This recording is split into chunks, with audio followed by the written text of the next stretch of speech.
Hello students, today we are going to study Abhisara, which is called the Tryst. It is written by Rabindranath Tagore, who you all know is a Nobel laureate.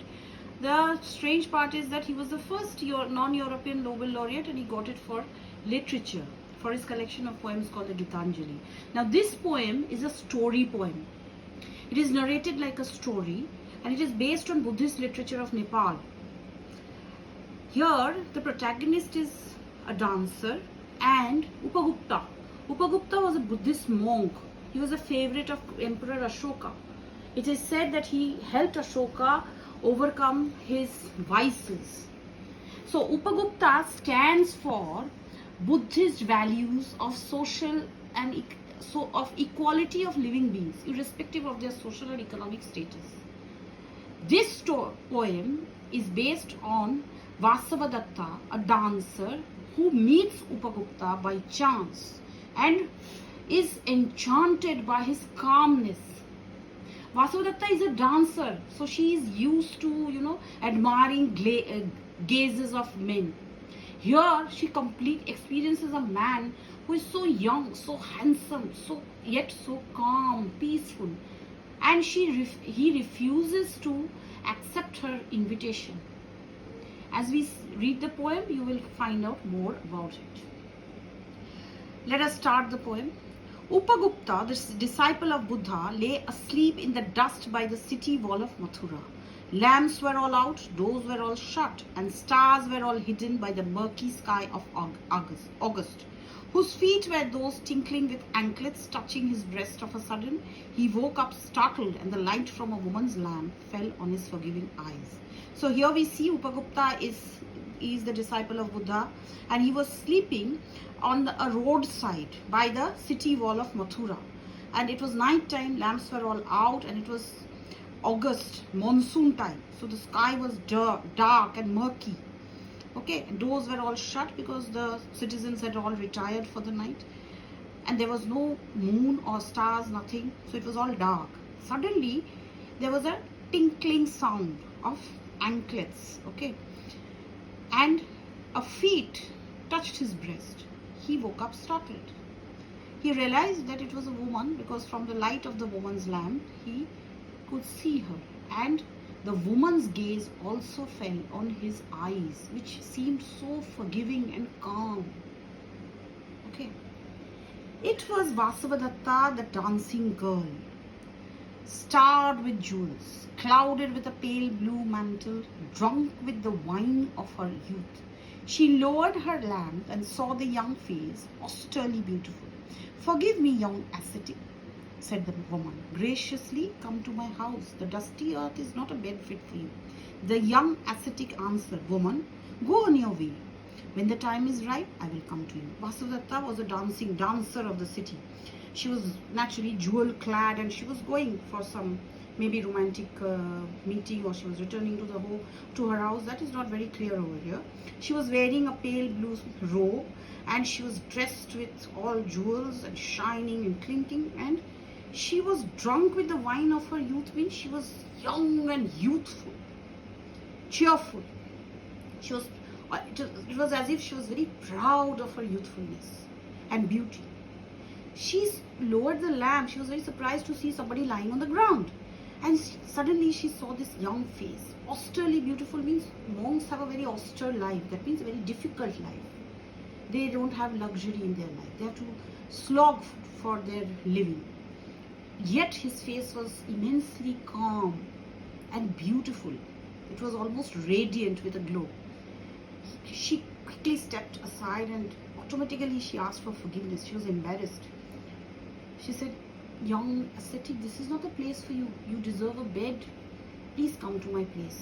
Young ascetic was very calm, and he just refused her, denied to go to her place. He just refused her invitation and said that this is not the right time.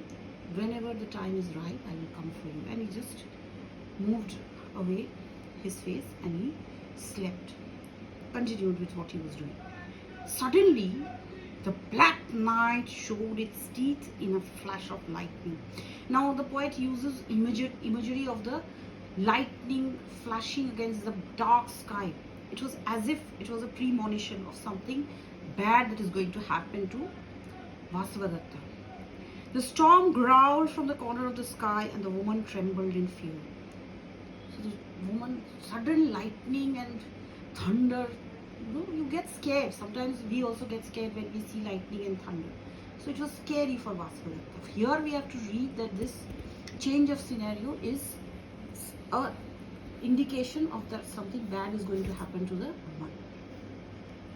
Then time passes by. A year has not yet passed. It was a day in April. So the earlier event happened in August and now we are in April. April, is the month of spring. Everything is completely contrast to August. Everything is beautiful, bright, colorful. So it was the evening of a day in April. The branches of the wayside trees were full of blossom because it was springtime. Again, something happens. Upagupta again meets the woman. Gay notes of flute came floating in the warm spring air from afar. The citizens had gone to the woods for the festival of flowers.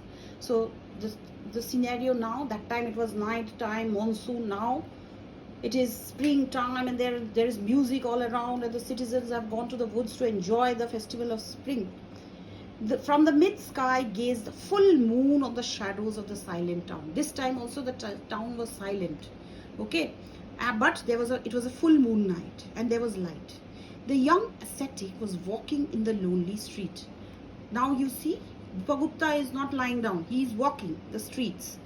While overhead the lovesick koels uttered from the mango branches their sleepless plaint. Upagupta passed through the city gates and stood at the base of the rampart. Rampart is a moat. Moat means there is a canal type dug and there is water or mud in it so that enemies cannot cross over easily. So he reached that place. He was walking and the poet describes the koels and everything. What woman lay at his feet in the shadow of the mango grove? Now you see, that time Upagupta was lying down. Now the woman is lying down. There is a shadow of the mango grove and there is a woman. Stuck with a black pestilence. Pestilence means her pallor, her color of her skin was dark, blackish. Her body spotted with sores of smallpox. Her complexion had become dark and her body was covered with blisters of smallpox. She had been hurriedly driven away from the town to avoid her poisonous contagion. This disease was contagious, so the town people had just thrown her away out of the city and left her there to die. See, such a beautiful woman. She was so beautiful, drunk with her beauty, and look at now what is happening to her. So beauty, physical beauty is transient, it passes away. The ascetic sat by her side, took her head on his knees and moistened her lips with water, smeared her body with balm. Balm, sandalwood balm, because you apply that on your skin and it's good for the skin. Who are you, merciful one? Said the woman.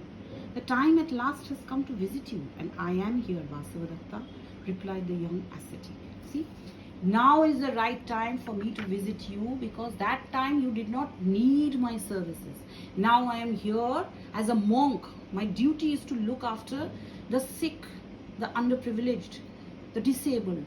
So I'm here to perform my duties as a monk.